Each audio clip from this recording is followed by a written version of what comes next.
I saw the vision for Nightbane, but it still needed a lot of work. So it's a few days. I've been clearing more things out, but let's get into Nightbane. Once again, I saw so much potential for this book. And once again, I was unfortunately a little disappointed. Nightbane starts off where we left off of Isla trying to open this door, except she can't. And Oro finds out that she has to learn how to use her powers to open the door.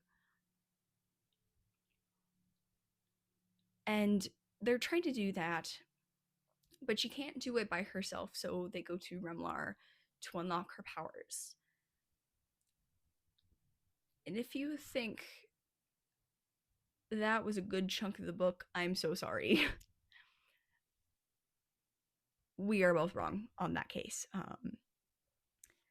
Unlocking her powers pretty much takes a paragraph.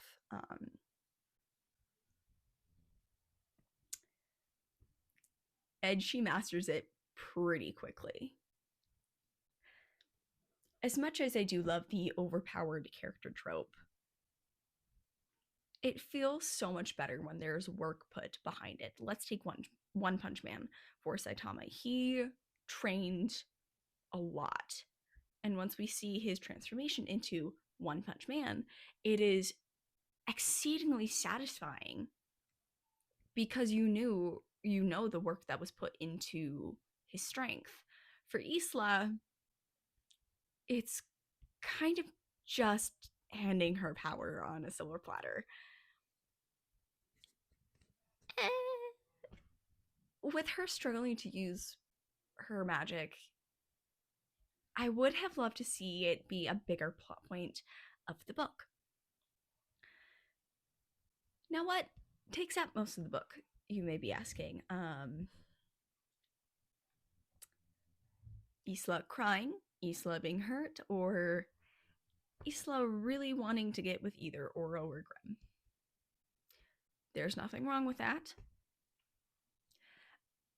However, when it takes up 3 consecutive chapters of boinking with no development to the romance that is being portrayed other than them doing a little dancey dance, the issue I have with that is erotica is good for certain things. It's great for one shots when you're just trying to have fun. If you want to have smut in books, especially with a romantic plotline, there has to be romance and not just lust. I found Isla and Grimm's romance, if you can even call it that, lacking. There's before chapters in this book, and it talks about how Isla and Grimm met and kind of their development for their relationship. Isla accidentally teleported to Grimm's castle with her star stick, and she got in a line while she was escaping the guards, and it was a line of women who had the option of sleeping with Grimm. And Grimm chose her, and they started making out. Things were getting a little hot and heavy. And then she stabbed him. And she portaled back, and they have some fighting. There's some dueling with swords, and her using the natural terrain. Which, that's fine and dandy and all. But most of the before chapters are them going on a quest for a sword. The sword. So, Isla, with being the new ruler of Starling, she had to be coronated for it. And at her coronation, the people didn't really like her already, but there was an attack on her people, her new people. These thing called Drex. They are definitely a bigger adversary than some of the other things we've seen so far, but if they scratch you or hurt you anyway, they have like a blackness that spreads along your body, and even the elixir struggles to heal that. That part I really like. So they go on this quest for the sword that can control the Drex, and the Drex were made by the Nightshades. And it's pretty much them going on a quest, fighting, or being horny. And for 3 consecutive chapters, they are boinking. Like consecutive chapters.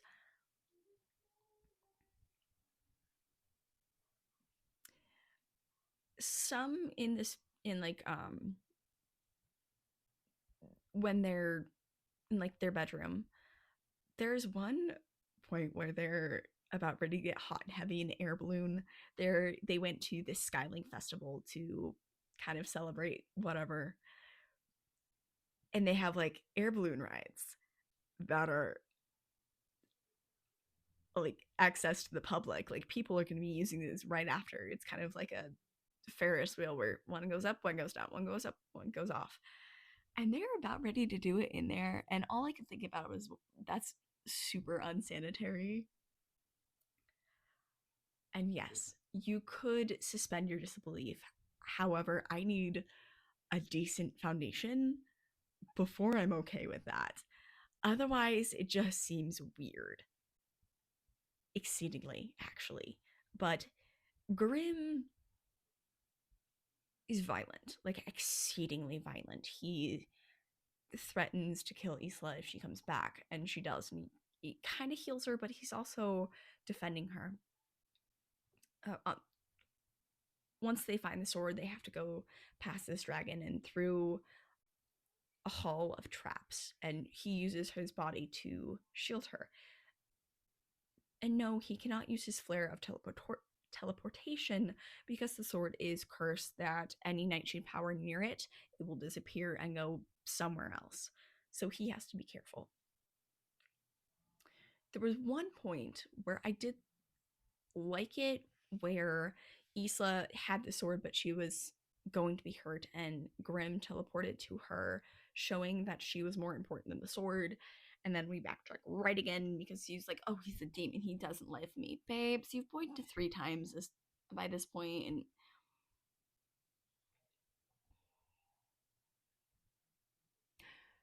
there's a certain point where the pushback becomes unreasonable. There's a certain point where you have to realize that you two are in a relationship."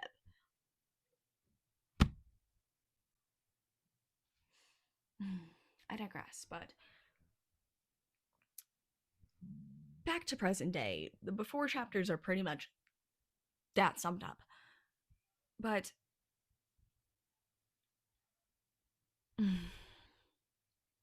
they are having a meeting about whatever is happening at Lightlark versus Grimm, since Isla has been getting visions, aka 4 chapters, and she has this vision of herself dying and Grimm kind of his darkness spreading all around her.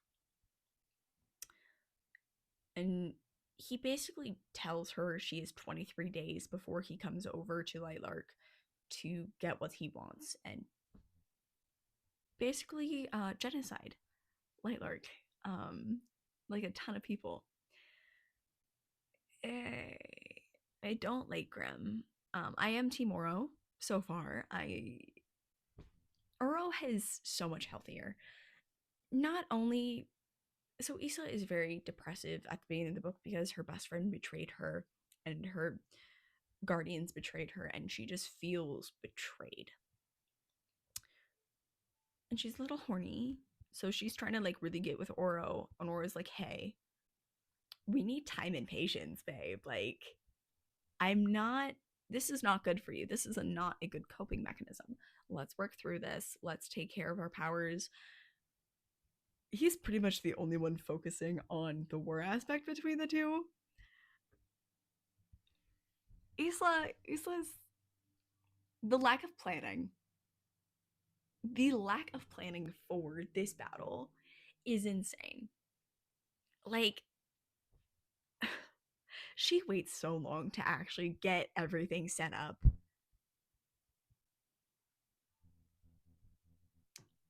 And that's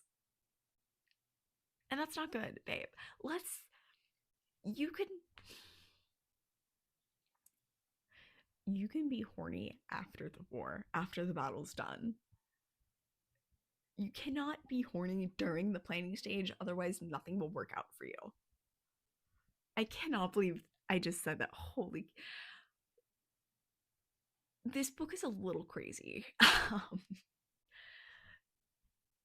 But yeah, she meets Oro's friends and they're kind of getting along. There's this girl, Enya, who knows the exact day and reason why she's going to die, but she's just kind of chill with that. I would have loved to see her character kind of grapple with that a little more.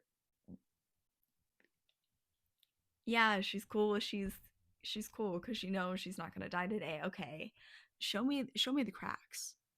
If that's a thing for next book, go for it. But I would have loved to see just just a hairline crack this book. I'm noticing a lot that the characters for right now are kind of shallow. Even in book one, Isla is very strong girl, adorable vibes, which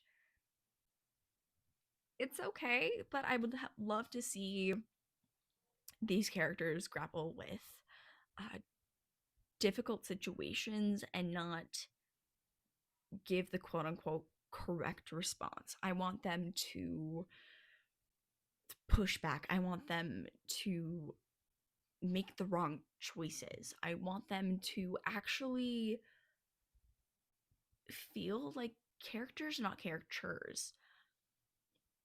But it is definitely an issue with younger writers. It's insanely difficult to not have a stereotype. I find myself struggling with that with a particular character in my book for right now. Of course, we are working on that, and a good way to help that is have your friends read whatever you're writing and kind of get their opinions and listen to their opinions. And of course, if you are publishing, talk to the editors, see what you can do better. But at this point, we only have what we have in front of us, and Nightbane was I struggled to get through it genuinely.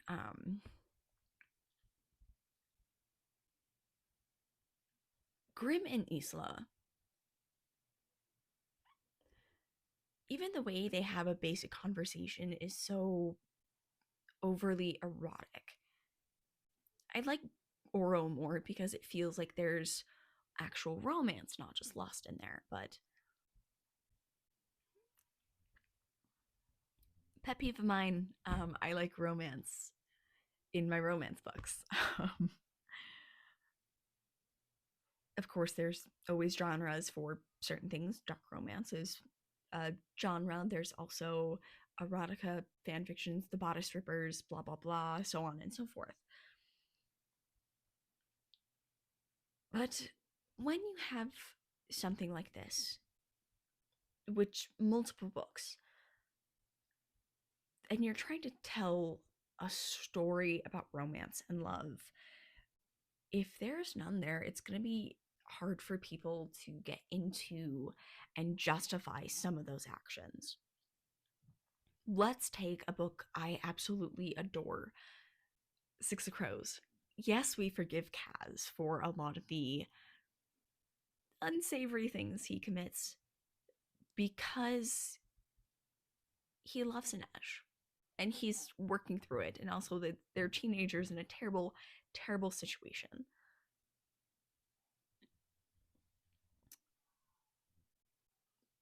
But with Grim, it feels different. There's a part when they're kind of first meeting each other where he goes out at night and it's because of a dinky little charm, which that negates so far the consequences of the curses. it makes them seem so much weaker than what they were portrayed in the first book. It seems cheap. It is cheap. And we find out that Isla's father had the same flair as her, which is to negate curses. Having Grimm not only know her dad, but like actively working with him, I love a good fantasy age gap with like vampires 500 years old and like a 23-year-old, but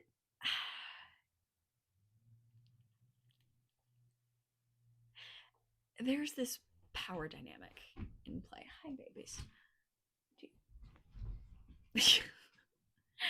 She's silly, but there's this power play where the two men in this situationship, in this love triangle, are so much older than Isla. You have to wonder if they actually look at her like she is a child. Of course, I'm not accusing Alex Aster of anything. Maybe the thought never crossed her mind, but even in Akatar, Rhys Sand never knew Feyre's father or mother on a personal level. And that definitely helps create a degree of separation from the weird, icky feeling. When you actively work with someone's mom, it's it's definitely something. It's it's really something. I think I like Oro better because of that fact too. But it's it's something. I mean, there's not much I can do about it. I'm still gonna finish the series, but Nightbane made me consider just dropping it altogether. The pacing by itself was not the best. It was an issue with there was a series I read, Her Radiant Curse. That was the last book that was released. There was also Spin the Dawn, Unravel the Dusk, and The Dragon's Promise, and Six Crimson Cranes. It definitely got, well, I feel like Six Crimson Cranes and The Dragon's Promise did a really great job with pacing. But the other three in this series, it was kind of like different generations. The pacing was okay, but it was too fast. Like we should have sat longer on very important plot details, like Isla learning about her powers, learning to control her powers, but we didn't. Instead, we focus a lot on smut. And I don't know if people like Grimm because he's actually a well written character or if it's just checking all the boxes for you. Because he wields shadows, because he is more aggressive, because he is a morally gray character. And yes, he is basically book talks bad boy at the moment, but he feels so shallow at the moment. Even in book one, where he was a little bit more mysterious, he had his own methods. The mystery around him helped to have the reader fill in the gaps with their own imagination. In book two, he's just kind of a dick. Like, there's at one point, Isla sneaks into a ball he's having, and she starts flirting with a guy to make him jealous. And she's given a drink and she starts to feel funny. Of course, she thinks it's just the alcohol, and Grim pretty much just kills the guy and is like, grr, he was about ready to like have his way with you.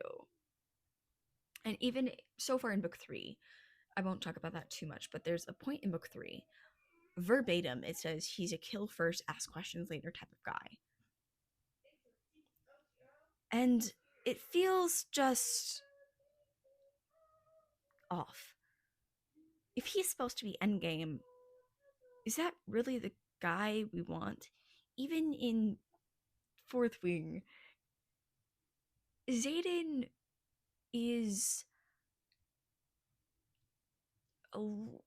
morally gray, but he also has interests outside of Violet. Grim cares about his people and he cares about Isla. And even in book 3, I'm seeing that it will always be Isla over his people. And as much as we do like to play with those fantasies, in a published book, it feels more like a fan fiction or a personal thing that you would write for yourself and no one but yourself, like an ex-reader. But in a published book like this, it doesn't hold up to some of the other names in the book world. Of course, I try not to compare books, but as it so happens, we are all human and we do it. To express something, we have to compare it to something else.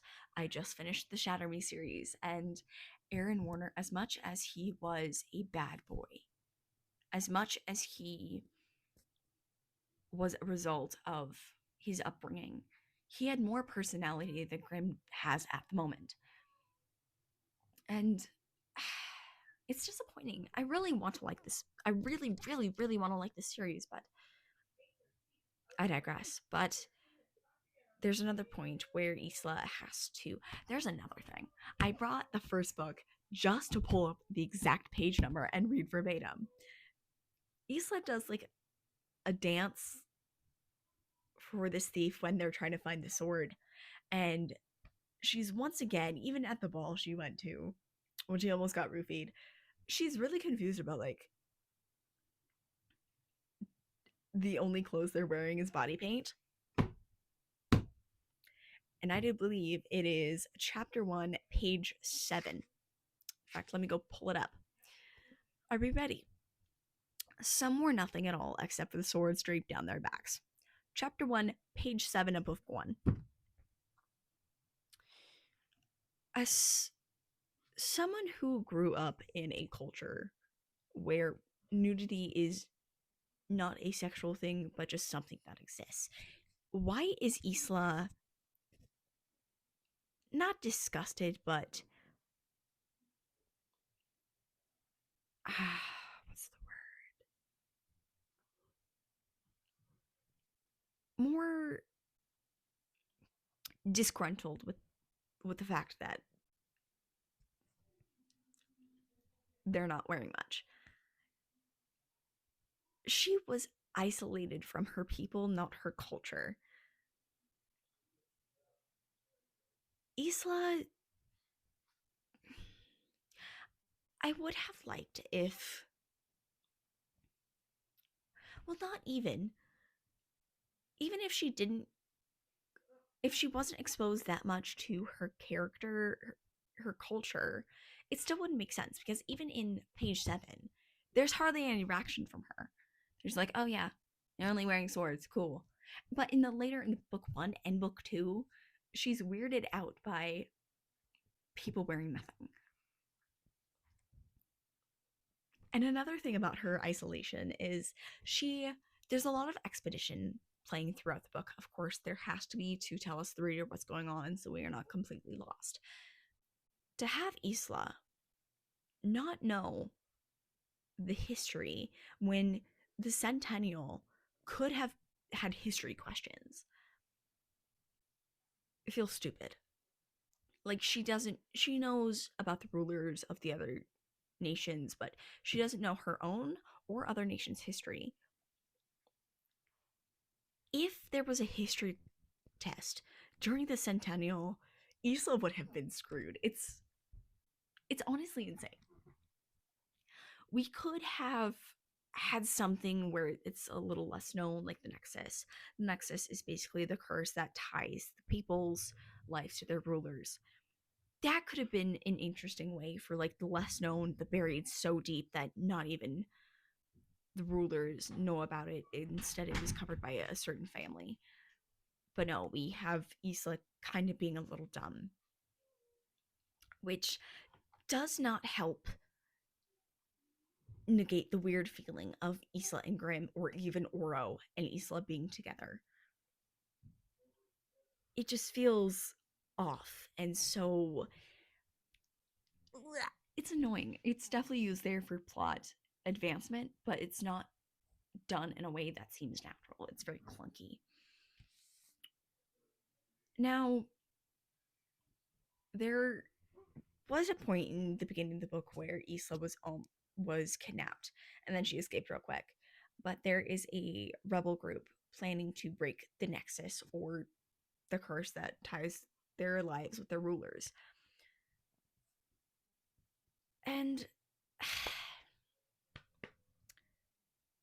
it turns out one of the people that's been helping her from Starling is in on it. Of course, instead of just, talking with her,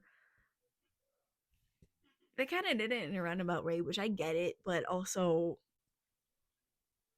they weren't that much of a plot point. I f- they were really underutilized. Another thing that is really underutilized is the flower itself. The name of the book, Nightbane. Now, what is Nightbane? Nightbane is this drug that is in Nightshade, and it makes you really, really happy, but it has really bad side effects. Nightbane is also the flower that is used for the elixir,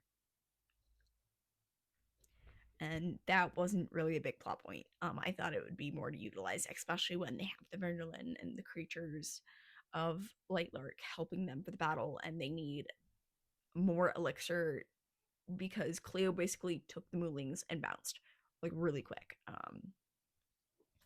Yep.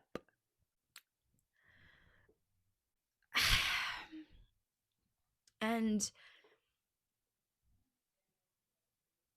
yeah, we don't have much on the Nightbane. Very small nitpick. Very incredibly small nitpick. The title of the book is Nightbane, but Nightbane really didn't have much to do with the plot of the book. I could honestly, something about her memories in the before chapters could have been very nice. Lightlark was called Lightlark because the setting was in Lightlark and they were trying to save Lightlark. That makes complete sense. The next book, no spoilers, is called Nightshade because they're dealing with the colors of the sky, which makes sense because it is so far, as far as I am, an incredibly big plot point. For Nightbane, it's kind of just the opposite. They're kind of like mentioned once and then don't really do much. But Grass. And Cleo also took the oracles, like two of the oracles, so she could say her one prophecy with Isla, and that was she's gonna kill one of her men. Could be Oro, could be Grimm. We don't know yet. I really hope, incessantly hope, that one of them dies. I know that seems mean, and I'm gonna cry either way, but we've already negated the curses. I feel like if we negate the prophecy where it is said, hey, once the prophecy said, it's done, it's going to happen. It might just cheapen the prophecy. In fact, it is going to cheapen the prophecy if that happens, but I digress. Isla, of course, has to deal with that she has to do thousands to die because with the Nexus still being in place, she does have to grapple with the lives that will be lost. Of course, she does that a little bit, but I feel like it could have just been like a smidge bit more because like she settles on killing Grim like super fast. Um, and she really only thinks about Grim. She doesn't think about the innocents that will die along with him. But I digress. You do you, boo boo. And then the thing about the Vinderland, speaking of negating curses, the Vinderland themselves separate themselves from the wildlings. Not sure how completely that works when the magic system is built around your bloodline.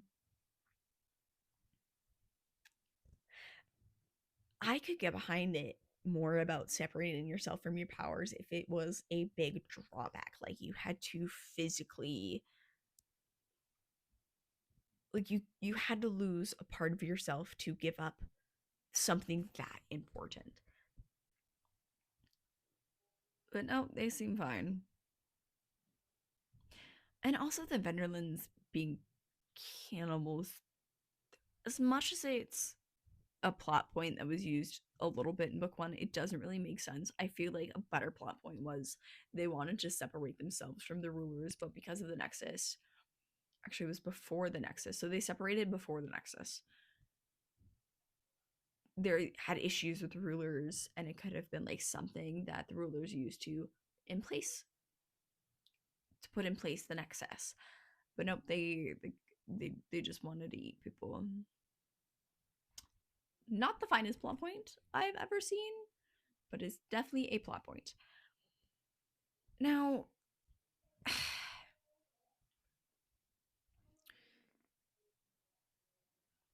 with the Vinderlin and then trying to have these flowers, Isa created like a good amount of trees and like a little bit of her power. And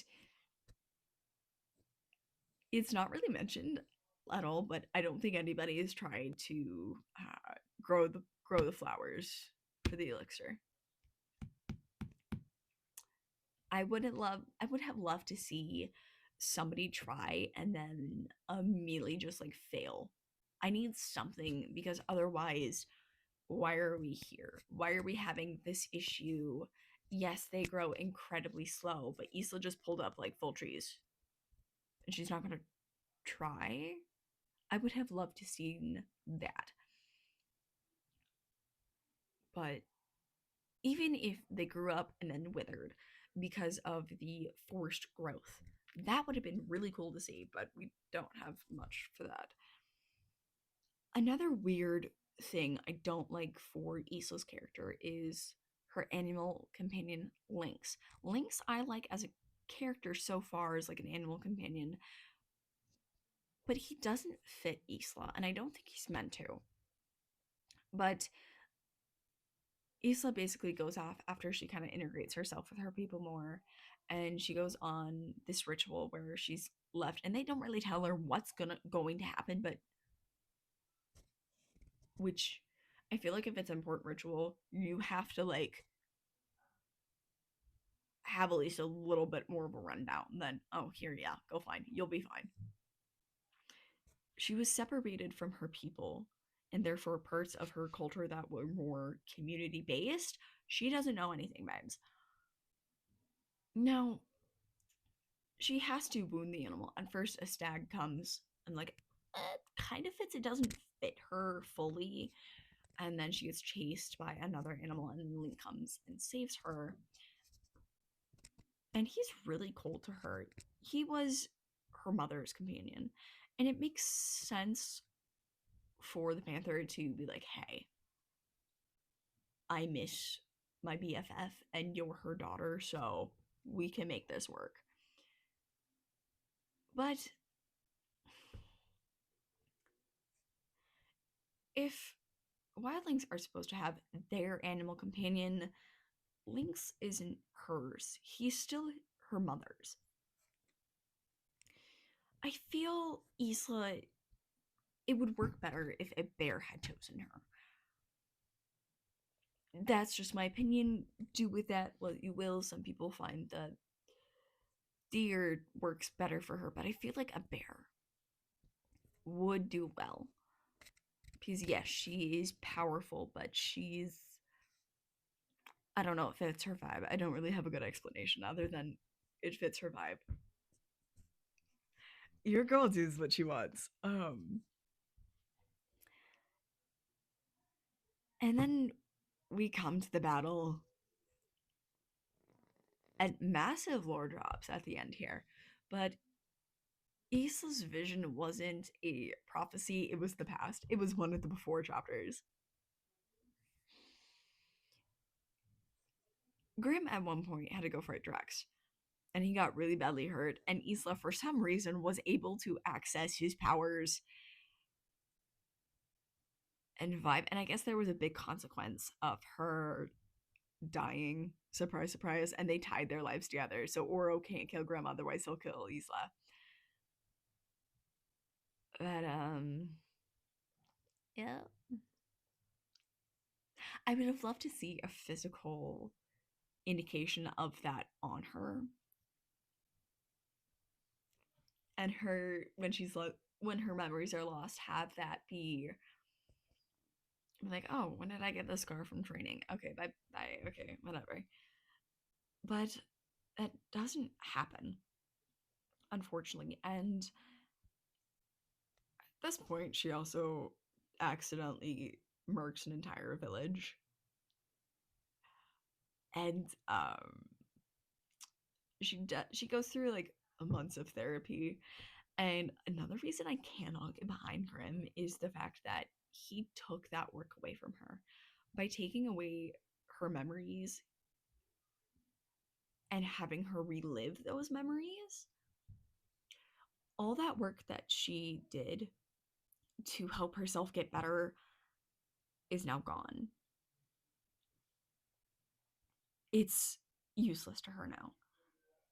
And Grim is only trying to take over, like, or to get the portal, which, surprise, surprise, that's behind the door we've been trying to unlock since book one.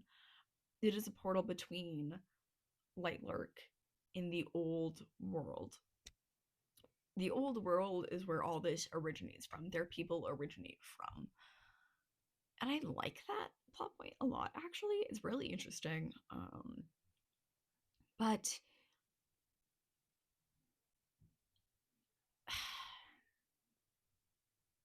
so Issa's whisked away back to Nightshade, and that's kind of where the book ends. Oro is still definitely trying his best, but to help with the tree growing process, there's a really not fun plot point of Issa literally, you two please be nice, harming herself to gain more power because power tastes like blood. And do we grapple with this? No. I think it's a few chapters later where she's like, oh, I can have more power if I my wrists. And it's not given the weight it should. It's it's something that should have been used as a last resort in the fight with Grim. And there should have been more consequences for using that method to get power.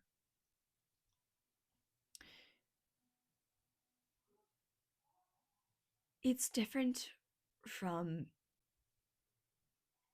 oh, I can't remember the name of that comic, but there was only 3 volumes kind of released. Usachan,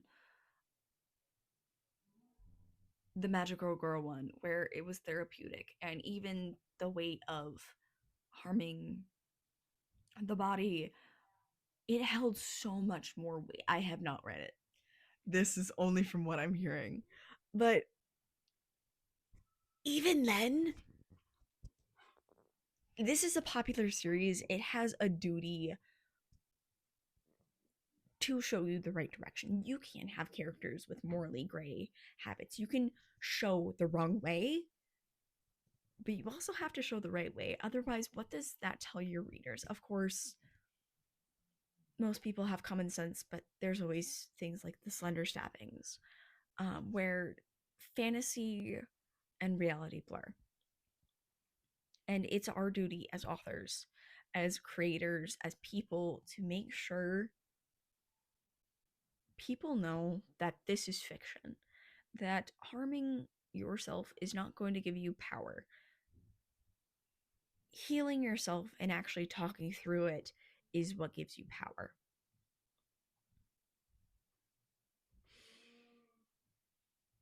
But Nightbane was a book that I wanted to enjoy, but I have to rate it 3 out of 5 stars due to the contents and just how janky the pacing was. It's definitely something that had potential, but at the end of the day, it failed. I have the same issue with Lightlark and Nightbane. They both feel like beginning drafts, they don't feel finished. As I'm editing my book, I'm finding spots where a sentence now has turned into an entire chapter just to give the proper weight to whatever I'm talking about, the proper weight it needs. And it feels like that. Sometimes things can be taken away, but things need to be expanded more upon, not only for the expedition, but for the sake of the plot itself. And I'm really struggling with this series at this time, and I really hope it gets better. I want the best for every author that dares to put words to paper because it takes courage. It takes courage to create. And yet, critiquing is okay, and it's in fact good. A positive critique is great. Of course, there's the difference between saying, like, hey, this could use a little bit of work. Do you have any questions? When asked, it's another thing to say, you suck. You suck is not critiquing, it is bullying. And I'm seeing a lot of discourse about you can't critique something if you like it. Babes, it is super the opposite. If I love something so much, I am going to rip it to shreds. I want it to be the best version it can be. Of course, I do the same with my own writing. I'm ripping myself self to shreds over the writing of the book, and I want my friends to do the same thing. If you are looking to read Nightbane, if you have time to spare, 400 pages to spare, and are just kind of in for the ride, do it. However, if you're looking for a decently written romance, I have many recommendations, and unfortunately, Nightbane is not one of them. I saw the fan art. I saw the videos made for Lightlark, and I was excited. I was excited to read the series, and I'm pretty much halfway through, almost halfway through. I did buy the Oro and Grimm extra books. We'll be reading that too. But Nightbane and Lightlark, there's potential, but not enough potential enough for me to sincerely recommend this book other than just kind of a vibe. You're reading this for fun. You're reading this to understand the memes. But yeah, that's pretty much it, lovelies. Oh, speaking of, you've probably noticed the elephant in the room, or rather the lack of elephant in the room. I do have a little surprise. I'm actually moving. Yep, finally moving out of here. Um, I thought about waiting to make this video until after I moved out, but I feel like signing off this room in particular was a nice thing to do. My art is gone. My figures are gone. They're right here, actually. My Mikus. I think all my Mikus down from my top shelf just to have them be safe in the drive down, but my books are gone. Most of my paintings are off the walls. It's definitely exciting. It might take a little bit to create content again, just because I'll be moving everything. I will be actually placing things where I need to, and I will just kind of be getting used to the space. The next video will be out when it's out. And then we'll be back on our weekly Wednesdays. But for now, yeah, surprise! This has been 2 weeks in the making, and I'm moving in week from now. Actually, less than a week, only a few days, but it's crazy. And of course, I might be doing, actually, will be doing a apartment tour just of the 2 rooms I have. But I thank you all for being patient with me, especially with this weird 3 weeks of not really updating. But as always, lovelies, go drink some water, go get yourself a snack, and as always, I love you. All right, bye bye now.